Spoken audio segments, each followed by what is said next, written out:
నమస్తే welcome to our channel. నేను anchor సిరి. ప్రస్తుతం మనతో పాటు ఉన్నారు ప్రముఖ ఆధ్యాత్మికవేత్త వాస్తు జ్యోతిష్య పండితులు శ్రీ లలితాదేవి ఉపాసకులు నానాజీ పట్నాయక్ గారు. గురుగారితో మాట్లాడతాం. గురుగారు నమస్కారం. శ్రీమాత్రే నమః. గురుగారు, ఉప్పు దిష్టి తీస్తూ ఉంటారు మామూలుగా ఇళ్లలో, పెద్దవాళ్ళైనా మిరపకాయలు దొడ్డుప్పు కలిపి తీస్తూ ఉంటారు. అసలు దాని వల్ల ప్రయోజనం ఏంటి? ఒకటి, ఈ దొడ్డుప్పుని ఇంకా వేరే రకరకాలుగా వాడుతూ ఉంటారు. అసలు అలా వాడొచ్చా? ఏ రకంగా అసలు దీన్ని వాడకూడదు అని అంటారు? తప్పకుండా అమ్మ. విశ్వంలో ఒక్కొక్క దానికి ఒక ఎనర్జీ ఉంది, ఒక్కొక్క ప్రాణికి ఒక టాలెంట్ కూడా ఉంది. ఇప్పుడు ఏనుగు ఉంది, మొన్న ఎప్పుడో నేను పేపర్లో చదివా, కొన్ని వందల కిలోమీటర్ల దూరంగా ఉండే దాని నుంచి కూడా కాళ్ళతో అది కమ్యూనికేట్ చేస్తుంది భూమి మీదతో. ముందుగా జరగబోయే విపత్తు, ముందుగా జరగబోయేటువంటి ఇవన్నీ వాడికి తెలుస్తూ ఉంటాయి. అలా ఏంటంటే విశ్వంలో ఒక్కొక్క పదార్థానికి ఒక్కొక్క శక్తి, ఒక్కో పదార్థానికి ఒక్కొక్క రకమైనటువంటి టాలెంట్ అంటే ఒక్కొక్క జీవికి ఉంది. ఇప్పుడు పిచ్చుకలు మీరు చూడండి, పెట్లవి గూళ్ళు కడతాయి. ఎవరు చెప్పారు? అంతే. ఎవరు నేర్పించారు చెప్పండి? ప్రతి ప్రాణి తన యొక్క పిల్లకి ఫీడింగ్ ఇస్తుంది. ఎవరు నేర్పించారు దానికి? ఎవరు నేర్పించలే, అది ఆటోమేటిక్గా జరుగుతుంది. ఆ పిల్ల వచ్చి ఎలా తాగుతుంది అక్కడికే వచ్చి, దానికి ఎవరు జ్ఞానం నేర్పించారు? అంటే విశ్వంలో ఇన్బిల్ట్గా కొన్ని ఉన్నాయి, కొన్ని ఎనర్జీస్ ఉన్నాయి. ఇప్పుడు మనం ఫోన్లో, సెల్ ఫోన్లో రాగికి సంబంధించింది, వాటికి మెటల్ సంబంధించిందే పెడతారు. ఎందుకు? మెటల్కి ఒక తత్వం ఉంటుంది, అంతే కదా. ఇప్పుడు ఉప్పు ఎక్కువ తిన్నా షుగర్ పెరుగుతుందా లేదా? అంటే ఉప్పు తత్వాన్ని షుగర్ పెంచేది కూడా ఉంది. షుగర్ ఎక్కువ తినేవాడికి ఉప్పు తత్వానికి బీపీ పెరిగేది ఉంది. ఉప్పు ఎక్కువ తింటే బీపీ పెరుగుతుంది, షుగర్ కాదు. షుగర్ పెరుగుతుంది, అవునా? అట్లాగే మీరు ఇది పనిచేస్తుందా లేదా ఉప్పు తిప్పుతామంటే చిన్నపిల్లలు ఏడుస్తుంటారు, బాగా ఉక్కబెట్టి ఏడుస్తుంటారు, ఏదో దిష్టి తగిలినట్టుగా. వాళ్ళకి ఇలా తిప్పగానే నార్మల్ అయిపోతారు. ఎందుకు అయిపోతారు అంటే శాస్త్రం ఏం చెప్తుంది అంటే, నువ్వంటే నువ్వు కాదు, నీ చుట్టూ ఉండే ఒక ఆరా ఉంది. ఆ ఆరా లోపలికి ఒక నెగిటివ్ ఎనర్జీ ఎంటర్ అయినప్పుడు మనం ఇబ్బంది పడుతూ ఉంటాం. అందుకే స్నానం చేయగానే మనం ఫ్రెష్ అవుతాం. చూడండి, ఇంత కష్టపడతాం, ఇంటికి వెళ్తాం. మీరు ఇప్పుడు ఇంత యాంకరింగ్, రకరకాల స్టూడియోస్ జరుగుతూ ఉంటాయి, షూటింగ్స్. అలసిపోతారు, ఇంటికి వెళ్ళి స్నానం చేసి అమ్మయ్య అంటాం. ఎక్కడి నుంచి వస్తుంది అమ్మయ్య అనేది? అంటే మీకు ఆరా, మీ శరీరం, మీది కనెక్టివిటీలో ఉంటుంది. ఓకే, అది మెయిన్.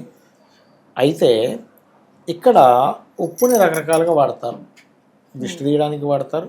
మీరు ఎప్పుడైనా బాగా అలసిపోయారు, ఒక టబ్లో వాటర్ తీసుకొని ఒక 3 గుప్పెళ్ళు వేసుకొని కాళ్ళలో పెట్టుకొని చూడండి, మీకు తెలియకుండా ఒక నెగిటివ్ ఎనర్జీ పోయినట్టు అనిపిస్తుంది. అంటే ఉప్పుకి ఆకర్షణ శక్తి ఉంటుంది. ఉప్పుని బాగా ఇంట్లో నెగిటివ్ ఎనర్జీ ఉందంటే 4 మూలలో 4 కప్స్లో పెట్టాలి. పెడితే లాగేస్తుంది. ఎందుకు ఇలా అవుతుందండి అంటే ఆ పదార్థం గుణం అది. ఇప్పుడు విషం ఉంటుందమ్మా, పాము గరుస్తుంది, ఇంత విషం ఇలా ఇలా కరవంగా మంచి చచ్చిపోతున్నాడు. ఎందుకు చచ్చిపోతున్నాడు? దాని ఆ పదార్థం గుణం అది. అలాగే మనకి రామాయణ మహాభారతాలు, రామాయణంలో సంజీవిని పర్వతాన్ని తీసుకొచ్చి మర్చిపోయిన వాళ్ళందరినీ లేపుతారు. ఎక్కడి నుంచి వచ్చింది? అంతే కదా. ఇప్పుడు హార్ట్ అటాక్ వచ్చింది, వాడికి ఏదో ట్యాబ్లెట్ వేస్తారు, అది క్లియర్ అయిపోతుంది, అమ్మయ్య బతికాని అంటాడు. ఎక్కడి నుంచి వచ్చింది? ఒక్కొక్క పదార్థానికి ఇన్బిల్ట్గా తీసుకుంటే ఒక ఫలితం, బయట నుంచి ఒక ఫలితం, ఇట్లా రకరకాలు ఉన్నాయి. ఏమంటే లోపల తీసుకున్నావు, బయట నుంచి ఏం ఫలితం అంటే నువ్వు ఎక్స్రే ఎట్లా తీస్తున్నావు? బయట నుంచే తీస్తుంది కదా లోపల ఏముందనేది. బయట నుంచి లోపల ఏముందో చూపిస్తుంది కదా. ఎట్లా తీస్తుంది ఎక్స్రే? ఆ రేస్ అంటున్నాం, రేస్ ఎట్లా ప్రయాణం చేస్తున్నాయి? అదొక సిస్టమ్ అంటున్నాం. అది కంటికి కనిపించట్లేదు కదా, రేసు వెళ్తున్నాయి. అట్లాగే ఆరా కూడా కంటికి కనబడదు. ఒక్కొక్క పదార్థానికి ఒక్కొక్క కొన్ని చెప్పారు శాస్త్రాల్లో, అవి పనిచేస్తున్నాయి. అట్లా అవి పనిచేస్తున్నాయని తెలియడమే గొప్ప విషయం. అయితే ఈ ఉప్పుకు సంబంధించిన విషయంలో అప్పు ఎవరికి ఉప్పు తీసుకోకూడదు అంటారు. అందుకే చూడండి, మనకి షాపుల దగ్గర ఉప్పు బస్తాలు బయటపడేస్తారు. ఎవడు ఎత్తుకోబోడు వాటిని, ఎవడైనా తీసుకుపోతే అదో దరిద్రం ఆయన ఎవడు తీసుకుపోడు.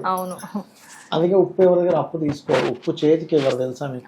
అక్కడ పెట్టేయండి అంటారు, గొడవలు జరుగుతాయి అన్న. ఎందుకంటే ఆరా ఆ ఉప్పుతో పాటు ట్రాన్స్ఫర్ అయిపోద్ది. అంటే వాళ్ళ దగ్గర నుంచి ఉప్పు చేతితో పట్టుకున్నాము, ఆరా ట్రాన్స్ఫర్ అవుద్ది ఉప్పు ద్వారా. అందుకని మెయిన్ రీజన్ అనమాట. అయితే ఈ ఉప్పుని కల్లుప్పు, ఇందులో రకరకాల ఉప్పులు ఉంటాయి, దిమ్మల్లా కూడా దొరుకుతాయి కొంతమంది. ఇట్లా ఉప్పు, సాల్ట్ సంబంధించినవి. ఆ నెగటివ్ ఎనర్జీ ఎక్కడైనా ఉందంటే ఆ గడ్డ పెడితే కూడా ఎనర్జీని క్లియర్ చేస్తుంది. పిరమిడ్స్ దొరుకుతాయి, ఇట్లా రకరకాల పిరమిడ్స్ లాగా రాగివి, అవి పెడితే కూడా క్లియర్ చేస్తుంది. ఎందుకంటే ఎనర్జీని తీసుకోవడం, ఇప్పుడు విశ్వంలో ఒక ఎనర్జీ ఉంది, ఆ ఎనర్జీని ఎట్లా క్లిన్జింగ్ చేయాలి, ఎలా తీసుకోవాలనేది ఆ పర్టికులర్ వాటికి సంబంధం ఉంటుంది. సో ఆ రకంగా ఉప్పును మనం చక్కగా ఇది చేసుకోవచ్చు. మీరు ఎప్పుడైనా సరే బట్టలు ఇప్పుడు వాడుతున్నాం కదా, ఈ వస్త్రాలు ఎవరికైనా ఇచ్చేటప్పుడు చాలామంది తెలియక చిన్నపిల్లల వస్త్రాలు సరే పని పిల్లలకి ఇచ్చేద్దాంలే వాళ్ళు వేసుకుంటారు, డైరెక్ట్గా ఇస్తారు, అలా ఇవ్వకూడదు. ఉప్పు నీళ్ళల్లో, కల్లుప్పు నీళ్ళల్లో నానబెట్టి తీసి తడిపి ఇవ్వాలి. ఇప్పుడు కూడా డైరెక్ట్గా ఇస్తే ఈ చిన్నపిల్లల వస్త్రం కనుక తీసుకెళ్ళి కాలిస్తే పిల్లలకి హెల్త్ ఇష్యూస్ వస్తాయి. కాబట్టి ఖచ్చితంగా ఒక వస్త్రానికి ఉండే ఎనర్జీని కూడా మారుస్తుంది ఉప్పు. కల్లుప్పులో